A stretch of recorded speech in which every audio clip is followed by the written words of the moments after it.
Hey, welcome to the Black Knight Nation podcast. I'm your host, Sal Interdonado. The Black Knight Nation podcast is brought to you by Higher Echelon. Higher Echelon is a company run by Joe Ross. Appreciate Higher Echelon signing up with us for another year to have podcasts like this with former Army defensive end Kwabena Bonsu. Kwabena, thanks a lot for joining us tonight. Yeah, no problem. You've always been a huge part of my career, so I just figured I might as well give back, and always wanted to be on the podcast. So this is a big thing for me. Really, we appreciate it. Hey, we want guys, if you're watching right now and you have any questions for Kwabena and I, or any comments during this podcast, just feel free to send them our way. Some big news yesterday, Kwabena, on you getting an opportunity to pursue your professional football career even further, signing with the UFL. And now you're a member of the San Antonio Brahmas. Can you just talk a little bit? First off, congratulations. That's a big step, right, for you. Yes, sir. And just talk a little bit about how it went down yesterday. Maybe you could fill us in a little bit on that. Yeah. We're good. We're getting near the end of the NFL season, and I'm just having some conversations with my agents, and he's like, okay, I think we should start looking towards these spring leagues. Because that's just one of the hard parts about West Point is college football still doesn't put the respect on the school. It's hard. It's hard to come out of Army and be seen as a potential prospect. I know, and we have plenty of guys. Like, we have the product. We got plenty of guys in the league right now. That prove that we deserve to be there, but they kind of have that the eye test and whatever. So getting near the end of that season, we started looking towards the UFL. We knew that some stuff was going on with it. We just didn't know an exact date when it would start up, but we knew the league was going to be big in a little bit. So we were just reaching out to teams and just trying to get a hold of somebody, just trying to get someone to just give us a chance. And I'd probably say it was probably about a month ago, maybe a month and a half ago.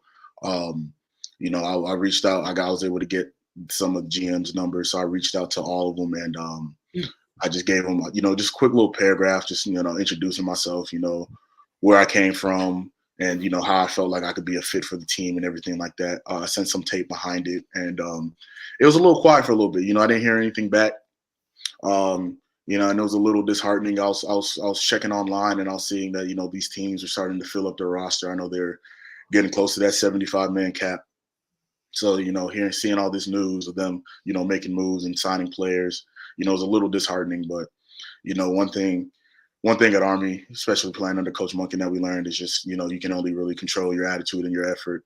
So, whatever they did on their side couldn't really affect me. I just had to keep doing what I was doing, just keep having that goal in my head.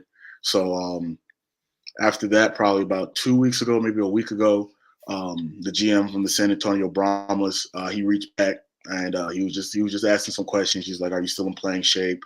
And just how do you really? Yeah, just are you still in playing shape? And we're just chopping it up, just talking about some stuff. So he was like, "You know what?" He's like, he's going to send me a conditioning test, and then he wanted me to just let him know how I did after that. So I took the test. Sent him a message, was like, "Sir, test went well. I felt good running everything." And he was like, "All right, welcome to the Brahmas." He sent me the letter of intent, and and then it just kind of happened. So I'm calling everybody. I call my agent. My mom and dad are downstairs. I'm letting them know the news. I called my friend. He was the one that was timing me for the conditioning test. So I called him and I let him know. I was like, "Yeah, bro, we got it." So it's kind of, I kind of been on cloud nine. Just doesn't kind of feel real. So now we got training camp. We start on Saturday this week. So wow. I'm flying down to Texas on Friday, and we're gonna hit the ground running. Season starts on the 30th, March 30th. So I'm just ready to get back after it. Put pads back on, and just show the world what I got as a football player. No doubt. If we could just backtrack, after your senior year, you do a pro day at West Point, say March of 2023, right? You're invited to a rookie mini camp for the Jacksonville Jaguars. And just talk to us a little bit through that and what your experiences were there, and then after that, I mean, you're kind of just like you were telling me before the podcast, you're kind of staying ready, right? Staying in Mhm. shape, staying just ready for that call. And it might have took a little bit longer than you wanted, but now here it is. So how Yes, did sir. walk us back to that the time with the Jacksonville Jaguars?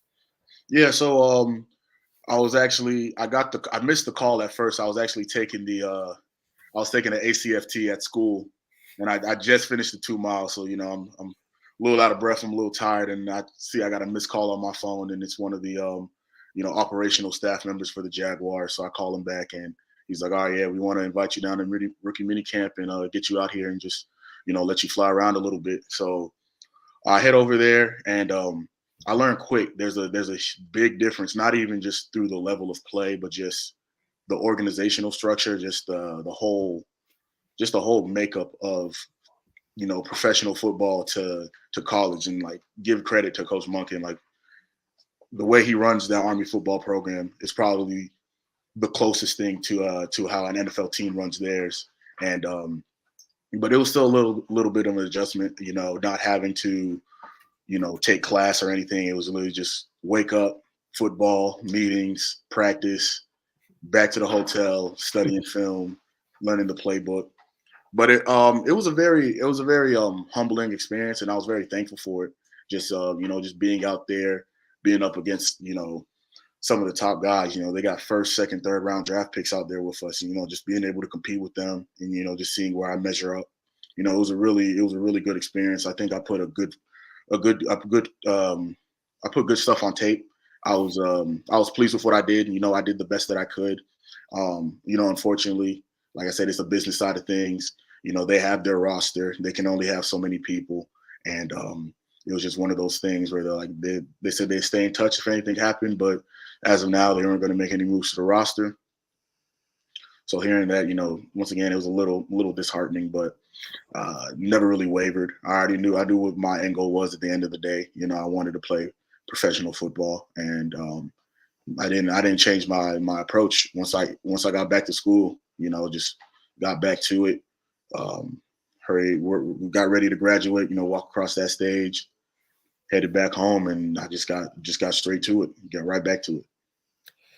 It's a big moment to graduate from West Point and then to have you're able to continue that pursuit of football, right? You're allowed to Mhm. continue that pursuit of football. And just what's that like after West Point? Is it more you kind of just get into the grind? You're still in football mode throughout, after graduation. How does that work out for you? Because I know, like you said, you had opportunity to get some tape on, and now you're getting ready, prepared for a call, and it's just that you got to have that mindset. And like you said, I think that was probably drilled to you maybe one of your first practices at West Point. Who knows, right? That just to have that mentality, that black flag mentality to just keep on going. Yeah, it didn't change. Like, over the last 5 years, that was just the mindset, whether it was football or stuff in the classroom. It was always just, do what's in front of you. You have that next goal, you have that next target, just move on to it and just keep moving. So when I got home, it didn't change either. It was really, I mean, I had a lot more free time. I didn't have to worry about, formations or anything like that. But it was still the same. It was still the same mindset once I got back home. I knew what the goal was. I knew where I wanted to be, and I just made a plan for that. And also, I just have to thank. There's a bunch of just the coaches on the staff. They were still um, being helpful. Anytime I reached out to them, asking them questions, they were more than happy to help. And then just all the mentors that I've had at the academy. Just still the same thing. Just reaching out to them, just letting them know the process, and them, offering help or keeping me in their prayers. It was just, it was truly like it was a community effort. Yeah, who were some of the people that you stayed in touch with at West Point that kind of gave you some support? Yeah, Coach Woody. Coach Woody, I've always been a big fan of Coach Woody since he came in. What is it, over COVID? I think it was his first year. Mhm. Yeah, Coach Woody he's just been a great guy. Coach Saturnio, I just got off the phone with him today. Me and Coach Saturnio, we've had a couple talks in his office, with, just going through life and everything, and he's always been just a pillar of support. Coach Munkin, 100%. He's always been there. And then there's been a couple old grads that used to play for the team that I was able to get in touch with before we left school.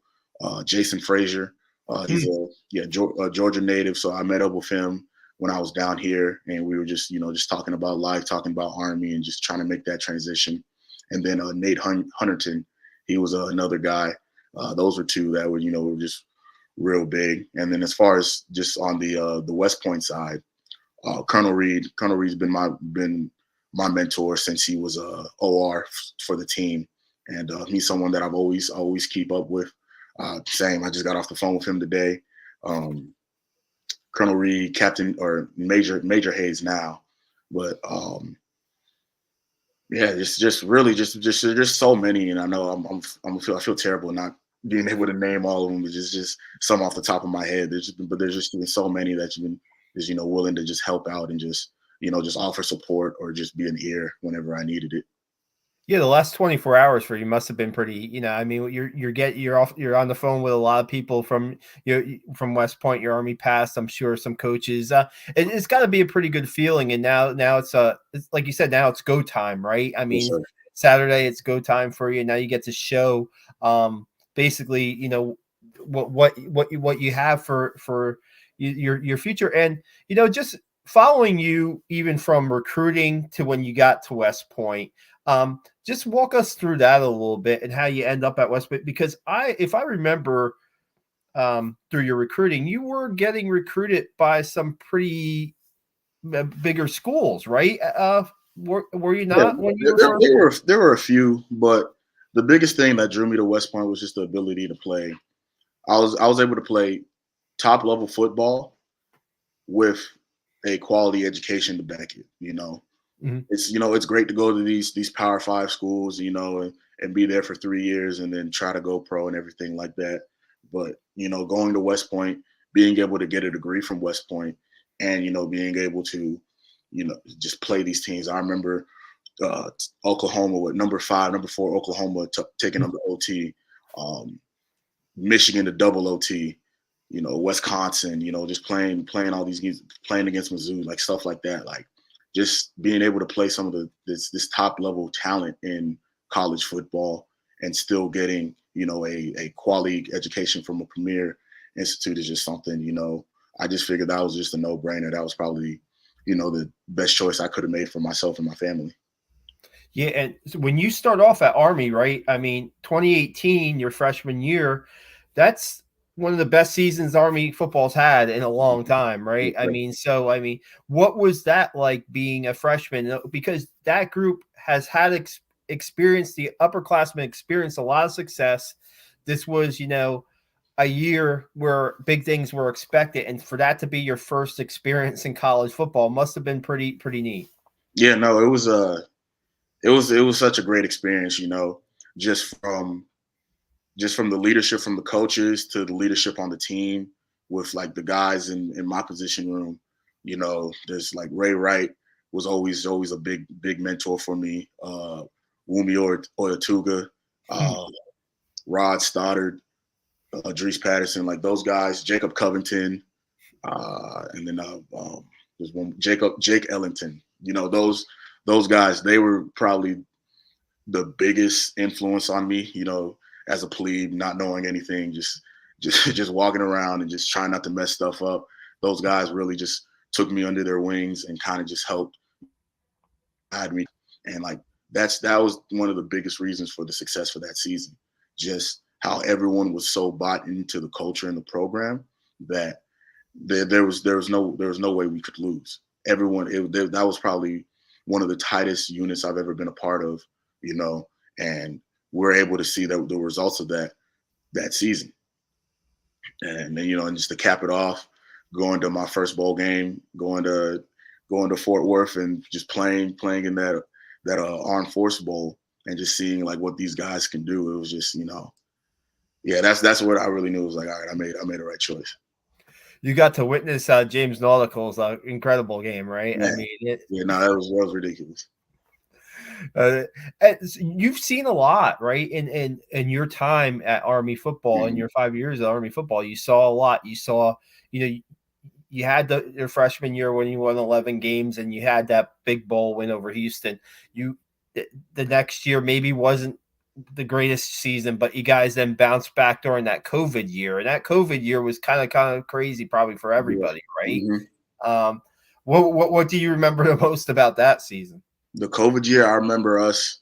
So we used to do team Zoom calls. So everybody was still at home. So we did like team Zoom calls.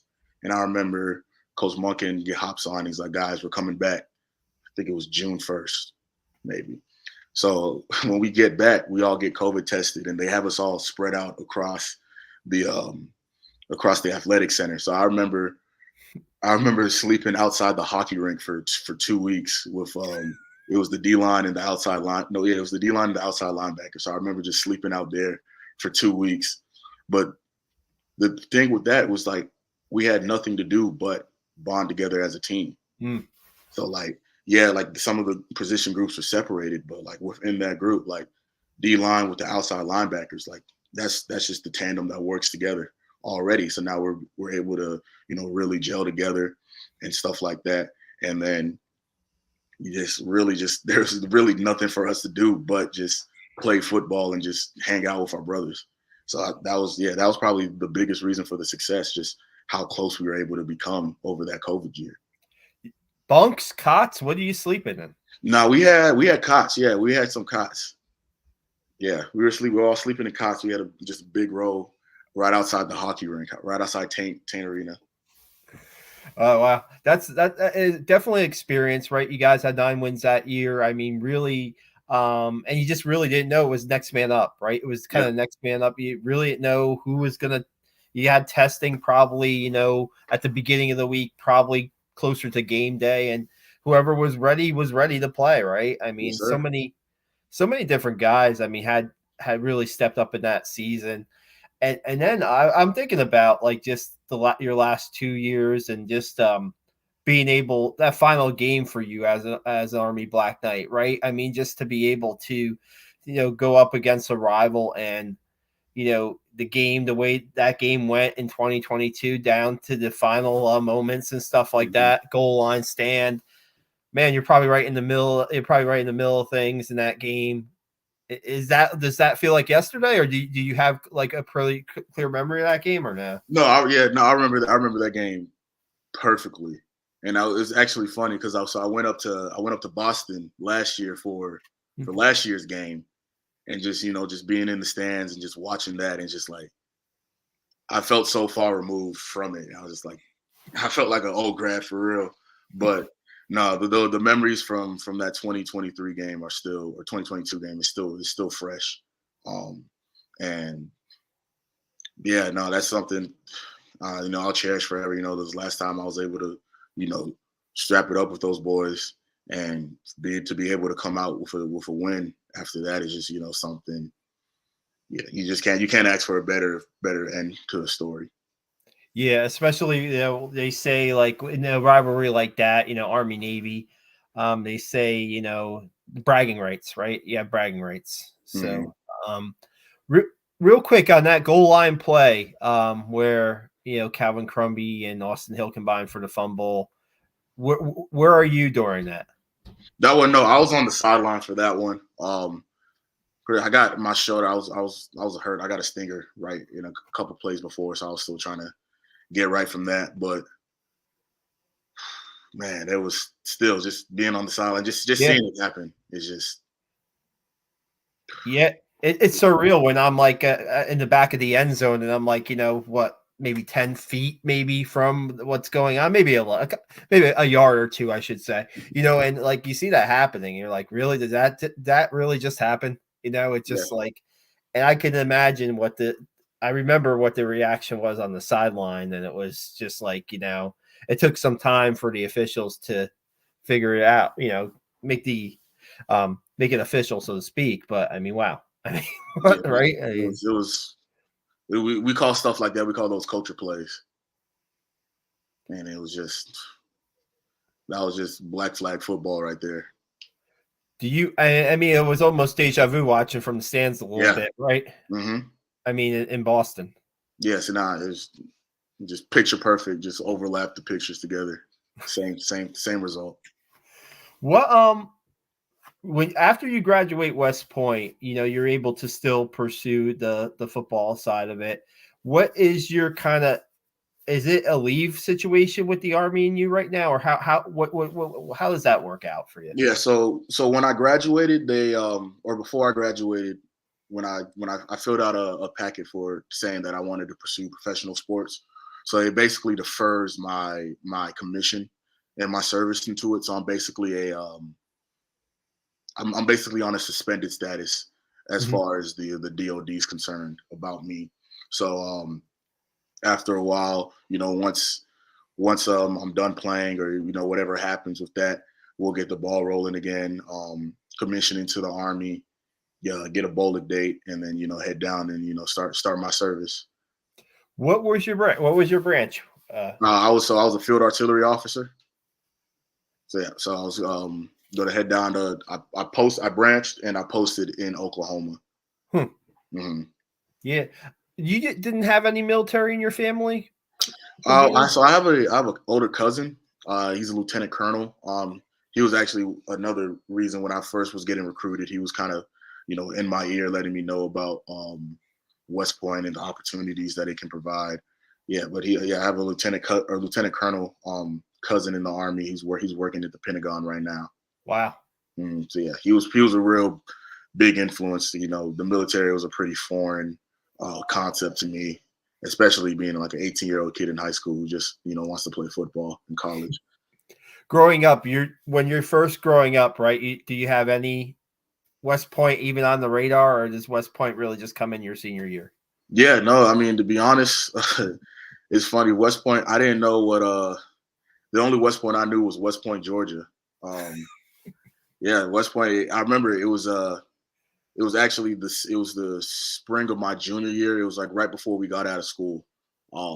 That's when I first got the offer from there, and so I had to do a little research and figure out what this place was about, and then talking to my dad, and then him letting my cousin know, and then him like breaking it down, talking about yeah, this is big. That's when yeah, that's how I was really introduced to it, and that's how I kind of figured it out. Wow. Were you always kind of a guy who wanted to play football at a high level, even growing up when you're younger? Were you playing any sports, or was it just pretty much was the focus on football for you? Yeah, no, I always wanted to play football. I mean, in high school, I did football, I played lacrosse for 3 years, and then I threw for track my senior year. But you know, football has always just been my passion. Lacrosse was close. I really like playing lacrosse, but football was just always my passion, and I knew I was going to stick with it. I knew that was going to open doors for me and get me places that I just couldn't. I would never really believe I could have got to, and I knew football was going to get me there. Where were you playing on the lacrosse field? What position were you playing there? So I started my first year. I started off as a defenseman, and then my last 2 years, really my sophomore year, I was a midi. It was a little too much running for me, so then I switched to attack, and yeah, I stayed there my last year. What I like to ask this to former Army players, you know, who was like you had a lot of you talked about playing the Oklahomas, the Michigans, the Wisconsins. Is there anybody who you went up against? Like, who's the best player that you went up against in your time at Army? Would you say? To be honest, I mean, it was probably, I remember playing Hawaii that game because with that offense that they ran, I think his name was like Cole McDonald was the quarterback. Yeah. Yeah, so all they do is just pass protect. So like this was the first time that I actually saw like offensive linemen. It wasn't just like regular like just kick sets and punches. Like they were out here, they were throwing fakes. Like he was like baiting me with his outside hand and stuff like that. Just like seeing stuff like that, like just that kind of just like opened my eyes to football and be like, oh no, offensive line is a it's a position of skill. Like it's not just like just big bodies that just try to stand in front of you. Like seeing that was probably one of the best right there that I went against. You talked about like your freshman year and how there was that senior class that kind of like showed you the way, so Mhm. to speak. But then here you are toward your later time at West Point and with the Army football team. You're the guy that the people are that the younger guys are looking up to, right? Yeah, And now you see the guys that are playing now that kind of were under you. One guy I think about is Kyle Lewis, right? Kyle Lewis is a guy who, I mean, this year, first year, 2023 season, first year as a nose tackle, right? yeah, First year as a nose tackle, and he's a first team nose tackle. He's playing him and Darius Richardson are splitting a little bit of time, but he's playing a lot of snaps in there. And man, he really showed really quick that he was ready to take that next step. I thought. I don't know what you saw. yeah. No, I mean, it was really when he first came in. It was him and Andre Miller, those two guys. When they first came in, I remember just watching them lift in the weight room, just as freshmen, like just the weight that they were putting up, and just how they approached the game and practice. Like I always knew that they were, they were going to be solid players for this team for years to come. I already always knew that, and seeing Kyle take that next step, you know, this or last season, I always thought he was a defensive end, but I mean, you can put him in the middle, and he's gonna eat up a double team, and he's gonna still make a play, and yeah, no, those two guys like there, those are always knew they're going to be destined for like greatness. And then I know Andre Miller, and this season I know there's a few times they post pictures of him because he's 97 now. They post pictures of him, and I'll be like, when did I suit up against ULM and stuff like that? It was crazy. Like he looks just like me in the uniform. Yeah, I mean, and those guys are going to have a big factor in this upcoming season. Yeah, every year, like there's graduation losses for Army, but there seems to be guys who step up, and I think Kyle Lewis is probably one of the defensive leaders this year, right? I mean, yeah, I mean he's going to be one of the guys with Max DiDomenico, right there, and even a Caleb Fortner. A guy who Mhm. really came into his own late in the season, had that big play against Navy. And man, it's going to be interesting. Maybe real quick, I know we're kind of jumping around, and my apologies. Want to get your thoughts on Army going into a conference, and what you have want? Is that something that you would have looked forward to doing? Is going into a conference and playing like Yeah, the same teams? What's your take on that? having that independent schedule, just having that ability to just pick and choose who you want to play is always, it's always great because you're gonna get some good games with, you can go from Oklahoma to Duke to Wake Forest to Mm. Michigan, Wisconsin. Like you can just there's so much variety in there. But playing in a conference, I mean, that's just how college football. That's the direction college football is going to. It's hard to be an independent team and still try to make a case for yourself. I feel like that was one thing that was kind of biting Notre Dame for all these college football playoffs, just not having that conference championship. For me, I would have loved to get a conference championship and win a CIC. That would have been a Mm. great combination to have. But I'm just happy that those guys have that opportunity. And also, like playing most of these AAC schools, we've gotten them on schedule, like Tulane, UTSA. Like we played them before, and Yeah. so it's not. I don't think it's anything different. And just with how the offense is set up, how everything is going. I mean, whether you're playing in the conference or not, you still got to prepare for that triple option or that gun option or whatever. And Yeah. it's gonna be a monster to stop. So I think they made the right decision. I think it was a good decision, and I think the school's going to benefit from it greatly. Yeah, and going down to Florida, maybe playing Florida Atlantic in September is Uh, not a bad. That's not a bad deal that'd be, either. that'd be nice. Yeah, nice little game in Florida. That won't be too bad. Yeah, not bad at all. Not bad at all. What's your favorite memory as an Army football player? What's your best memory as an Army football player? I think that Mizzou game, Hmm. um, just how it's set up. One, just Christian Anderson getting hurt, and then Jabari Laws, just the journey that he went through. With the injuries to his knees and being able to come back out, lead a game winning drive like that. Um, I think that just put on for like full display just the culture of the team. Just regardless of what the score looked like, regardless of what was going on. Everyone on that sideline had no doubt that we were going to win that game, regardless of what the score looked like. We all knew we were going to win that game, and just having these guys step up and just make plays. B Dub, getting that touchdown catch in the end zone and everything like that. It was just that's probably my best memory. Just seeing how this team was able to come together. One more time when it mattered the most, and being able to get that result at the end of it. Yeah, a win over a Power Five team, an SEC team now, and I mean, and like I think about the West Virginia bowl game too. I mean, the Mm-hmm. Missouri game. There's a lot of talent on that field. That you guys had to face, and to overcome that. Those situations against Missouri was, I think sometimes, we look at the Army Navy games, right, as we put them way ahead on the list, and we sometimes forget about the like a bowl win over and a Power Mm-hmm. Five team. I mean, it's a pretty good point there, and that's not a game that we talk about too often here on the podcast. So I'm glad that you brought that Yeah. brought that to our attention. So, real quick, so just you told us a little bit about how kind of happened for you the UFL opportunity. This is a league now. They're combining, right, the XFL and the Yeah. USFL. I guess Dwayne Rock Johnson's got some involvement in here Yes, sir. too.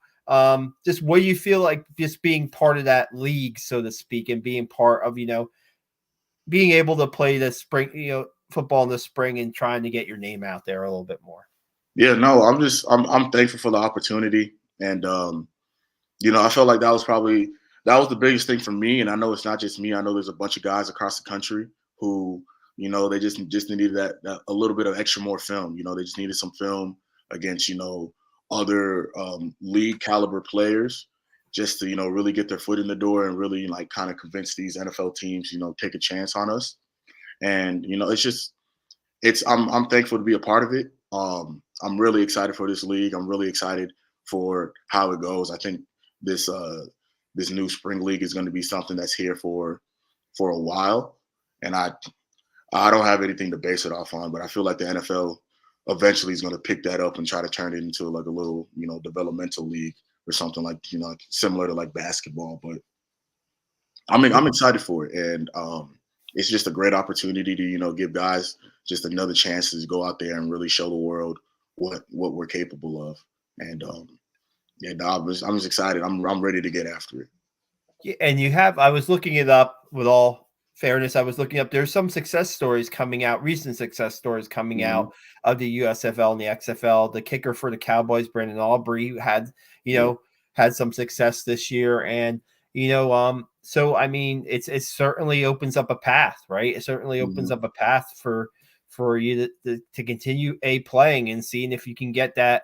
Because I mean, I'm guessing, like you said, if the Jaguars were interested in you and they're bringing you into rookie camp, you were receiving interest from more teams than just the Jaguars after your last year at West Point. I'm guessing, right or no? Yes, sir. Yeah. So I mean, now to get that tape out there, to get more tape out there, and I'm sure that's what you have.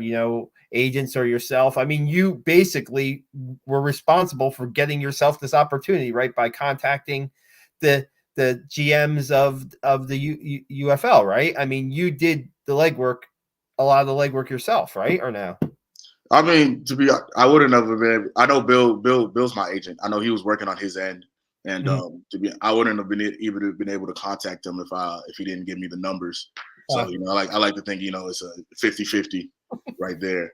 But it's one of those things like I'm gonna do everything in my power to make sure that I put my best foot forward, and at the end of the day, whatever the results are, I have to live with that. So I know Bill's working on his side, and if I can do a little something on my side too, and it happens to work out, then it's a win-win for everybody.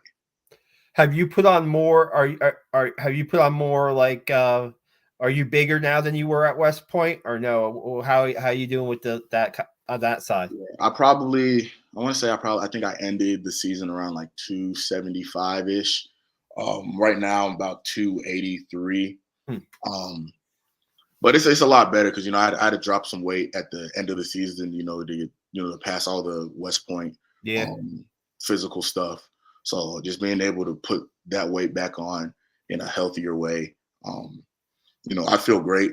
My body feels amazing, and um, yeah, no, I think it's good weight that I got on. A couple extra pounds, but it's good weight.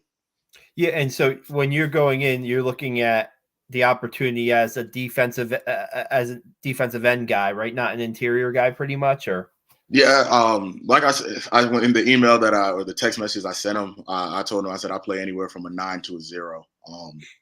You know, defensive line is defensive line to me. Whether I'm outside of a tackle, outside of a guard, on top of a center, it really doesn't matter to me. Just tell me my assignment and I'm gonna get the job done.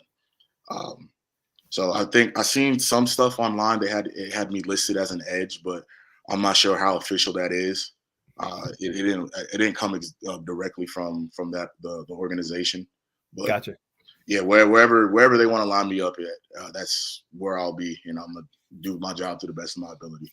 I'm thinking of like under Coach Woody, right? There were times where um, but you might have been one of like two defensive linemen on the field. Sometimes he only left one defensive lineman on the field during third down Mhm. passing situations. So you haven't just played in one particular scheme under him, right? I No, mean, you have a lot of experience. You bring in like a little bit of versatility to yeah, the yeah. defensive line. That's another. That's exactly what I said in the text messages too.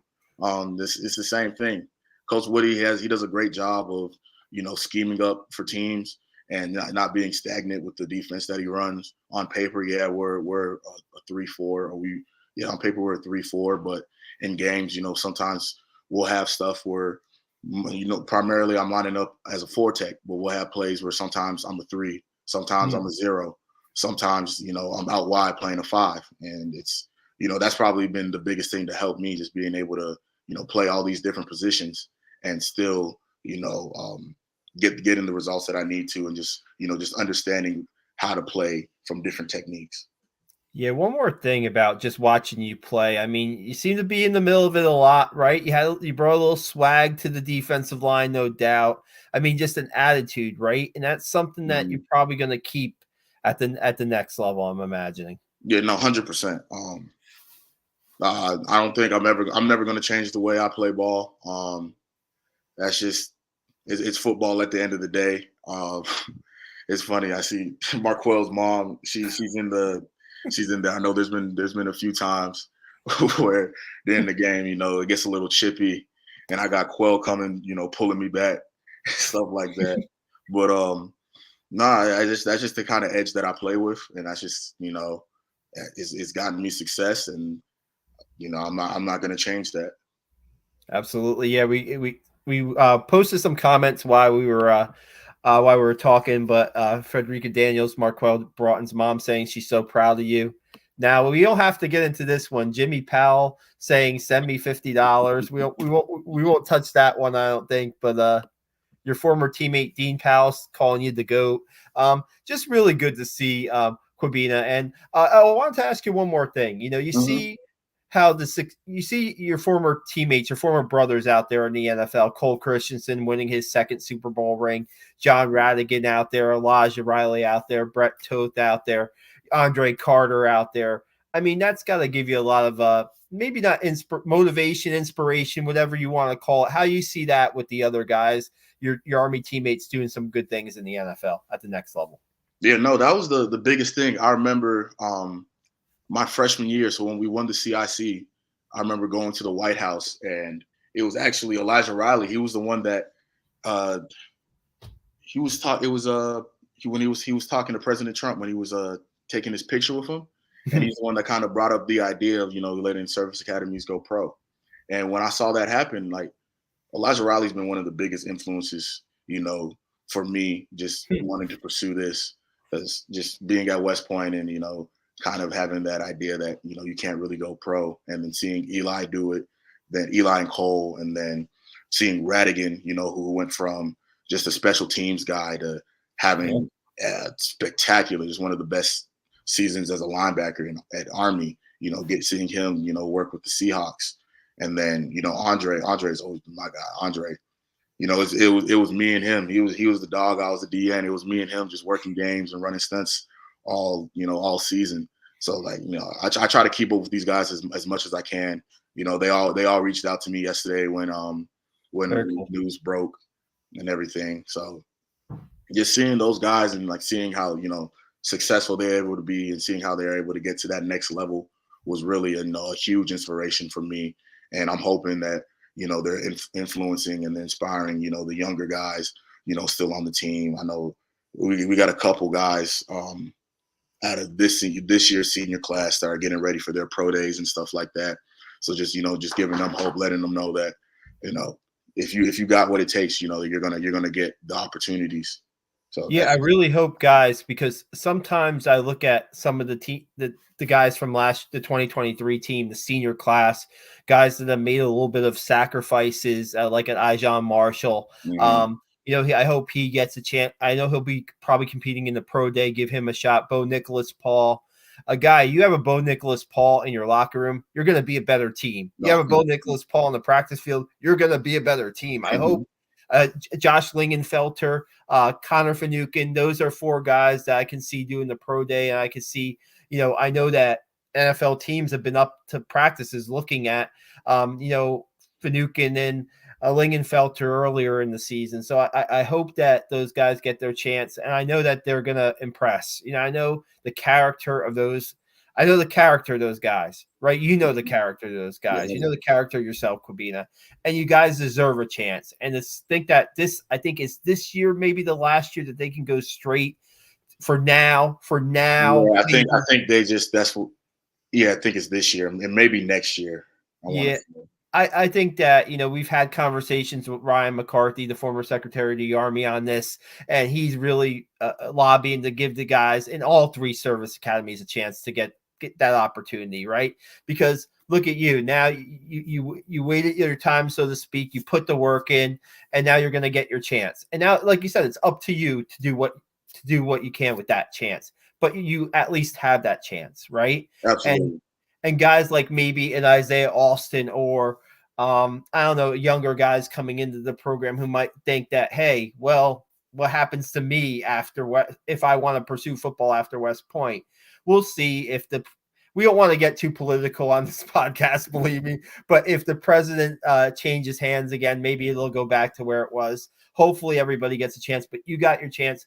We thank you so much for being on here tonight, a day after you got the big news about signing in the UFL with the San Antonio Brahmas. Man, good luck to you on Saturday. All the best, and we'll be following you. And we really appreciate your time tonight. Yeah, thank you. No, I really appreciate you having me. Yeah, it's just the love you too, mama. But yeah, no, it's just really great just just finally getting that shot and just proving to the world, just being able to showcase my skills. And I'm gonna take this opportunity and I'm gonna run with it. And hopefully, whatever kid at West Point or is about to commit can hear my story or see what I'm going through, and that might be the deciding factor to get them over here, and just letting them know that it's possible to if you have other aspirations in life, you can still do them. And that's just really been the biggest thing for me, just trying to just uplift others. So if I can do that, then it's a great day. I've done my job then. Great way to wrap up the podcast. Great way to put it into words there, Kwabena. Thanks a lot, and we'll be following you. And all the best again. And man, go get them in San Antonio. Thank you. All right, be Navy.